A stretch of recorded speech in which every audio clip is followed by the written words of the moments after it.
बिन माँ बाप की बेटी की ससुराल में पहली सर्दी। ठंड का मौसम है। कविता की नींद खुलती है। वो चौंक कर अपने बिस्तर पर उठ बैठती है और अपने आप से कहती है, हे भगवान, ठंड की वजह से आज मैं उठने में लेट तो नहीं हो गई, वरना मुझे फिर से चाची की डांट खाना पड़ेगा। ये कहकर कविता जल्दी से उठती है और शॉल ओढ़ते हुए अपने कमरे से बाहर आती है। सबसे पहले वो झाड़ू उठाती है और पूरे घर में झाड़ू लगाती है। उसके बाद रसोई में जाती है और सारे बर्तन सिंक में डालकर नल चालू करती है और जैसे वो बर्तन धोती है कांपते हुए कहती है, इतनी ठंड में बर्तन धोना बड़ा ही मुश्किल काम है, लेकिन क्या करूँ, धोना तो पड़ेगा। कविता जल्दी जल्दी बर्तन धोती है। उसके बाद चूल्हा साफ करके चाय बनाने के लिए चढ़ा देती है।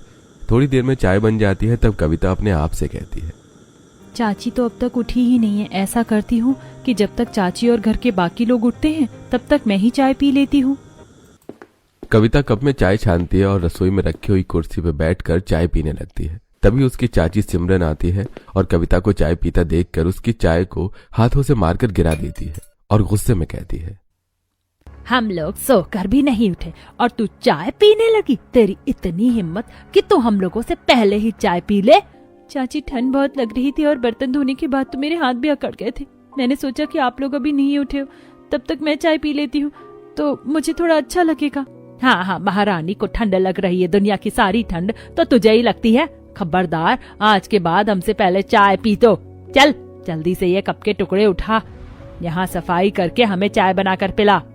सिमरन रसोई में चली जाती है। अब कविता रोते हुए कप के टुकड़े उठाती है, वहां सफाई करती है और फिर चाय बनाकर चाय लेकर वो हॉल में आती है जहां सभी लोग हीटर के पास बैठे हुए थे। फिर वो सभी को चाय देती है। अपनी दादी को भी चाय देती है। दादी चाय लेकर कहती है, अरे बेटा, हमारे साथ तू भी बैठकर चाय पी ले।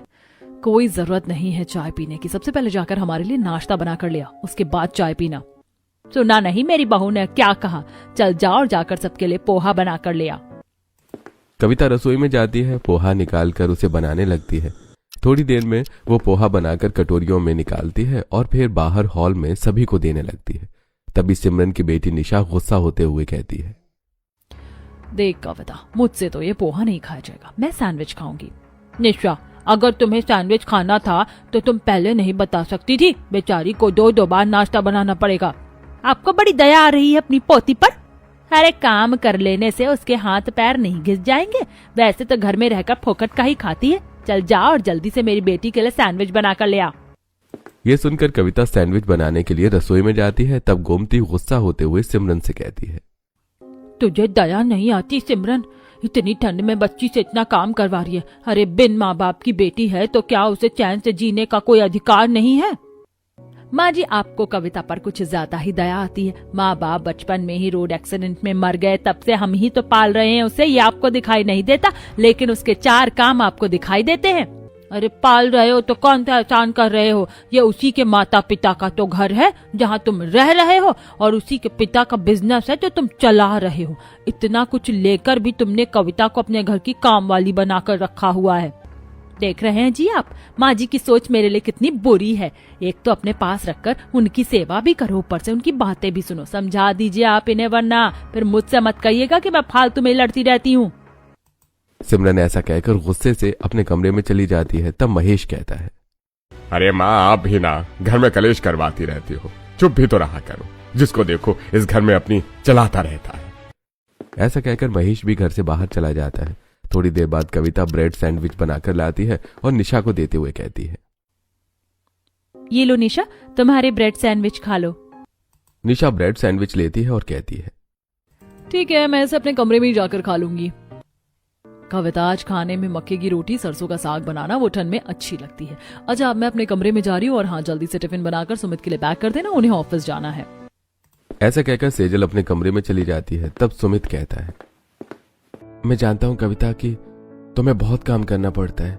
काश मैं तुम्हारी कोई मदद कर सकता, लेकिन तुम्हें तो पता है कि माँ के आगे इस घर में किसी की भी नहीं चलती।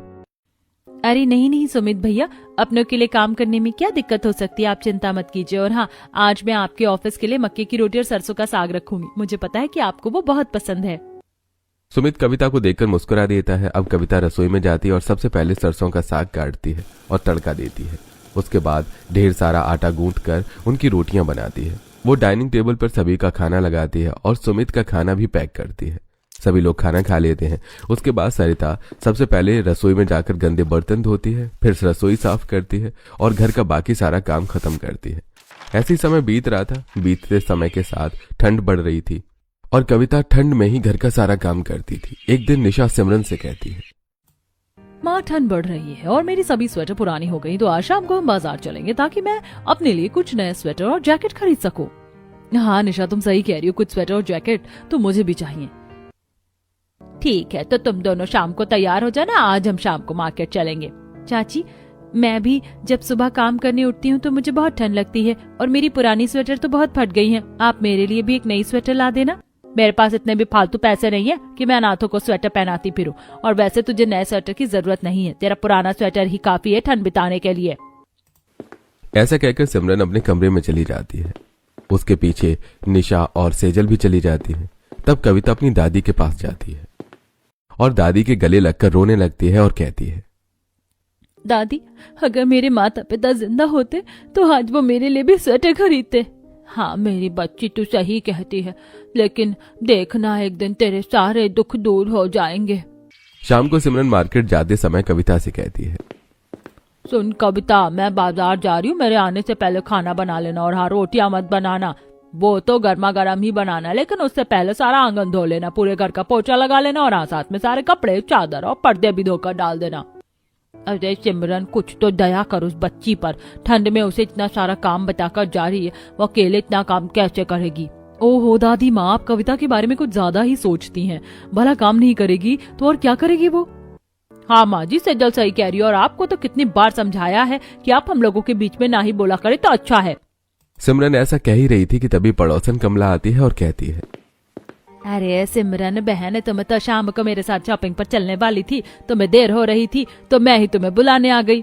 हाँ हाँ कमला बहन, बस मैं कविता को समझा रही थी, वरना ये इतनी आलसी है कि मेरे जाने के बाद कोई भी काम नहीं करती। वैसे सिमरन, मैंने तो कविता को हमेशा ही काम करते देखा, और ठंड में काम करके उसके हाथ तो देखो किस तरह फट गए हैं। वैसे कमला बहन, जितनी हमदर्दी तुम्हें कविता से हो रही है, अगर तुम उतनी हमदर्दी अपनी बहू से करती तो तुम्हारे घर में इतने कलेश ना होते। अरे सिमरन बहन, तुम तो बड़ी ही मुंह फट हो, मैं तो अच्छे के लिए ही कह रही थी। अच्छा वो सब छोड़ो, चलो बाजार चलते हैं, वरना देर हो जाएगी। सभी लोग बाजार चले जाते हैं। सिमरन, निशा और सेजल मॉल से अपने लिए सुंदर सुंदर स्वेटर खरीदती हैं और सिमरन फिर अपनी सास के लिए भी एक स्वेटर खरीदती है। तभी सुमित कहता है, माँ एक स्वेटर कविता के लिए भी ले लो, उसे भी तो ठंड लगती है। अरे बेटा, उसके पास पुरानी स्वेटर है और इतने फालतू पैसे नहीं है मेरे पास कि मैं अपने बच्चों को छोड़कर दूसरों के बच्चों पर पैसे खर्च करूं, तो रहने दे। शॉपिंग करने के बाद सिमरन अपने घर लौट आती है और फिर वो वॉशरूम में जाती है और देखती है कि कविता कपड़े धो रही है। ये देखकर सिमरन कहती है, क्यों कविता, सारा काम खत्म हुआ या नहीं हुआ? बस चाची, मैंने आंगन धो दिया है, सारे घर में पोछा लगा दिया है और अब ये कपड़े भी धो रही हूँ। अच्छा अच्छा, आप कपड़े बाद में धोना, और उठकर सबसे पहले हम लोगों के लिए चाय बना दे। चाची, थोड़े से कपड़े और बचे हैं, मैं इन्हें धो लूं तब उठकर चाय बनाऊंगी। क्या कहा तूने? मुझसे मुंह चलाती है, कपड़े धोने के बाद चाय बनाएगी? रुक, तुझे बताती हूँ। ऐसा कहकर सिमरन बाल्टी का सारा ठंडा पानी कविता के ऊपर डाल देती है। कविता ठंड से कांपने लगती है। तब सिमरन कहती है, आज के बाद दोबारा मुझसे मुंह चलाने की गलती मत करना। अब जल्दी जा, कपड़े बदल कर सबसे पहले चाय बना, बाद में कपड़े धोना। बेचारी कविता कांपते हुए अपने कमरे में जाती है और कपड़े बदलकर कांपते हुए रसोई में जाती है और फिर सभी के लिए चाय बनाती है। उसके बाद वो हॉल में सभी को चाय देती है। सेजल एक घूंट चाय पीकर कहती है, ये तुमने कैसी चाय बनाई है? तुम्हें पता है कि मैं कम शक्कर वाली चाय पीती हूँ। लेकिन सेजल भाभी, मैंने तो इसमें कम शक्कर ही डाली है। सेजल चाय उठाकर फेंक देती है और कहती है, कम शक्कर नहीं डाली है, ज्यादा शक्कर डाली है। दोबारा मेरे लिए कम शक्कर वाली चाय बनाकर लेकर आओ। कविता रोते हुए रसोई में जाती है और सिसक सिसक कर रोने लगती है। तभी निशा वहां आती है और उसे देखकर अपनी माँ को आवाज देते हुए कहती है, देख रही हो माँ, कितना जोर जोर से रो रही है। ये पड़ोस में हमारी बेइज्जती करवा कर छोड़ेगी। सिमरन वहां आ जाती है और कविता को रोते देखकर उसके पास जाती है और गुस्सा होते हुए कहती है, ऐसा भी क्या हो गया जो तो इतना रो रही है तू? तभी कविता के हाथों से अचानक आटे का डिब्बा गिर जाता है और कविता डर जाती है। सिमरन उसे खींचकर 2 तमाचे लगाती है और कहती है, तूने जानबूझ के आटा गिराया, हराम का समझ रखा है क्या? ऐसी कविता के दिन बहुत दुखों के साथ बीत रही थी। लगभग 1 साल बीत चुका था और ठंडियां फिर से शुरू हो गई थी। एक दिन की बात है, महेश अपने घर में सभी को बताता है। अरे सुनती हो, हमारी बिटिया निशा के लिए एक बहुत अच्छा रिश्ता आया है। वो लोग करोड़पति है। लड़की वालों को मैंने आज ही बुला लिया है। अजी आपने बहुत अच्छा किया, मेरी बेटी करोड़पति लोगों के घर जाए, इससे ज्यादा खुशी की बात मेरे लिए और क्या हो सकती है। शाम को नीलेश अपने परिवार के साथ निशा को देखने आता है। निशा सभी के बीच में आकर बैठती है। सभी लोग आपस में बात करते हैं। तभी कविता उन लोगों के लिए चाय नाश्ता लेकर आती है और वो नीलेश को पसंद आ जाती है। जाते जाते नीलेश की माँ गंगा सिमरन से कहती है, देखिए बहन जी, आपकी बेटी कविता हमारे बेटे को पसंद आई है, तो अगर आपको ये रिश्ता मंजूर हो तो मुझे फोन करके बताइएगा। ऐसा कहकर गंगा अपने परिवार के साथ वहां से चली जाती है। उसके जाने के बाद सिमरन सभी लोगों से कहती है, सुन लीजिए जी, मैं कह देती हूँ, अगर मेरी बेटी की शादी वहाँ नहीं हुई तो मैं कविता की शादी भी वहाँ नहीं होने दूंगी। अरे सिमरन, क्यों बात का बतंगड़ बना रही है? अगर वो लोग कविता को पसंद करके गए हैं तो इसमें क्या बुराई है? हाँ माँ, पिताजी सही कहते हैं। आखिर जो भी हो, कविता भी तो इस घर की बेटी ही है ना, और उसकी शादी की जिम्मेदारी भी हमारी है। अरे सिमरन, अगर आज कविता बड़े घर में जाएगी तो कल तेरी बेटी भी बड़े घर में जाएगी। सिमरन शादी के लिए बिल्कुल भी तैयार नहीं थी, लेकिन सभी के कहने पर उसे हाँ कहना ही पड़ता है। अब महेश नीलेश की माँ को फोन करके रिश्ते के लिए हाँ कह देता है और दोनों तरफ शादी की तैयारी होने लगती है। बड़ी सिंपल तरीके से कविता की नीलेश के साथ शादी हो जाती है और कविता शादी करके अपने ससुराल आ जाती है। कविता की जेठानी रश्मि उसका गृह प्रवेश करवाती है। तब गंगा कहती है, आओ आओ बहू, तुम्हारा हमारे घर में स्वागत है। अंदर आकर कविता अपना ससुराल देखती है, जो कि बहुत बड़ा और आलीशान था। थोड़ी देर वो अपने ससुराल में सभी से बातें करती है। तभी उसकी नंद सौम्या कहती है, भाभी चलिए, मैं आपको आपके कमरे तक छोड़ दूं, फिर आप आराम कर लीजिएगा। सौम्या कविता को उसके कमरे तक छोड़ आती है। कविता अपने बेड पर बैठी होती है। तभी नीलेश आता है और उसे एक फोन देते हुए कहता है, कविता, ये मेरी तरफ से गिफ्ट है। ये तो आपने बड़ा अच्छा किया कि मुझे मोबाइल दिया। यहाँ पर कोई अलार्म घड़ी नहीं है, तो इसमें अलार्म लगाकर मैं जल्दी उठ जाऊंगी। अरे कविता, तुम्हें ठंड में इतनी जल्दी उठने की इतनी चिंता क्यों है? क्योंकि अगर मैं लेट हो गई तो मुझे डांट पड़ेगी। नहीं नहीं कविता, यहाँ तुम्हें कोई कुछ नहीं कहेगा। तुम्हें जब मर्जी तब तुम उठना। लेकिन फिर भी कविता सुबह 5 बजे का अलार्म लगा देती है। वो अगली सुबह 5 बजे उठ जाती है। वो शॉल ओढ़कर सारे घर में झाड़ू लगाती है, पोछा लगाती है। उसके बाद रसोई में जाकर रात के बर्तन धोती है, रसोई साफ करती है और चाय चढ़ाती है। तभी कविता की सास वहां आती है और ये सब देखकर कहती है, अरे बहू, ये क्या तुमने सुबह सुबह उठकर सारे घर की सफाई कर ली और बर्तन भी धो लिए? माँ जी, मुझसे कोई गलती हो गई क्या? क्या काम अच्छी तरह नहीं हुआ? नहीं नहीं कविता, ऐसी कोई बात नहीं, लेकिन तुम्हें ये सब करने की कोई जरूरत नहीं है। ये सब करने के लिए हमारे यहाँ नौकर चाकर है। हमारी मेड आती ही होगी, वो ये सब कुछ कर लेगी। चलो आओ मेरे साथ हॉल में रूम हीटर के पास बैठो। अपनी हालत देखिए, ठंड से कांप रही हो तुम। गंगा कविता का हाथ पकड़कर हॉल में लेकर आती है और रूम हीटर के पास बैठा देती है और अपने पति मनोहर से कहती है, देख रहे हैं जी, आपकी नई नई बहू सुबह उठकर घर का सारा काम करने में लगी हुई थी। अरे बेटा, तुम्हें ये सब करने की क्या जरूरत है? तुम अब बड़े बंगले की बहू हो। तुम्हें तो सिर्फ नौकरों को हुक्म देना है, काम तो अपने आप ही हो जाएगा। ये देखकर कविता को कुछ याद आ जाता है। अरे कविता, कितना काम करेगी? थोड़ी देर रूम हीटर के पास बैठ जा, ठंड से कांप रही है। गोमती की बात सुनकर कविता रूम हीटर के पास बैठ जाती है। तभी सिमरन वहां आती है और गुस्से से कहती है, काम हुआ नहीं कि इसे रूम हीटर के पास बैठना है? चल जा यहाँ से, ये रूम हीटर तेरे लिए नहीं खरीदा मैंने, जाकर काम कर। मेरी सासू माँ मुझे कितना प्यार करती हैं। मेरी चाची ने तो मुझे कभी भी प्यार नहीं किया। तभी सौम्या वहां आ जाती है और कहती है, अरे भाभी, आप इतनी जल्दी उठ गई? सौम्या, तुम्हारी भाभी सिर्फ जल्दी उठी ही नहीं, बल्कि उसने सारे घर का काम भी किया। देखो उसके हाथ कितने खराब हो रहे हैं। भाभी, आपको इतनी ठंड में इतनी जल्दी उठने की क्या जरूरत थी? रुकिए, मैं आपके हाथों में अभी बोरोप्लस लाकर लगा देती हूँ। सौम्या अपने रूम में जाती है और वहां से बोरोप्लस लाकर अपनी भाभी के हाथों में लगा देती है और उन्हें एक ग्लव्स भी पहनाती है और कहती है, भाभी, अब आपको सुबह उठकर काम करने की बिल्कुल जरूरत नहीं है। मैं नहीं चाहती कि मेरी भाभी के हाथ ठंड में इस तरह खराब हो। निशा, देखो ठंड में काम कर करके मेरे हाथ कितने खराब हो गए। मुझे थोड़ी सी क्रीम दे दो ताकि मैं अपने हाथों में लगा लूं। तू अपने आप को हीरोइन समझती है क्या, जो तेरे हाथ खराब नहीं होने चाहिए? कोई जरूरत नहीं है हाथ में क्रीम लगाने की। चल अब जा यहाँ से, मेरा दिमाग खराब मत कर। ठीक है सौम्या, अगर तुम नहीं चाहती तो मैं नहीं उठूंगी। थोड़ी देर बाद कविता की जेठानी रश्मि एक सुंदर सी ड्रेस लेकर कविता के पास आती है और कहती है, कविता तुम उठ गई? आज तो तुम्हारा अपने ससुराल में पहला दिन है और तुम्हारी मुंह दिखाई भी, इसीलिए मैंने तुम्हारे लिए ये डिजाइनर ड्रेस लेकर रखा हुआ था। चलो मैं तुम्हें अपने हाथों से तैयार करती हूँ। सीजल भाभी, आपके पास तो कितने कपड़े हैं और मेरे पास सारे कपड़े फट गए हैं। आप मुझे अपनी एक ड्रेस दे दो ताकि अगर मैं बाहर जाऊं तो उसे पहन कर जाऊं।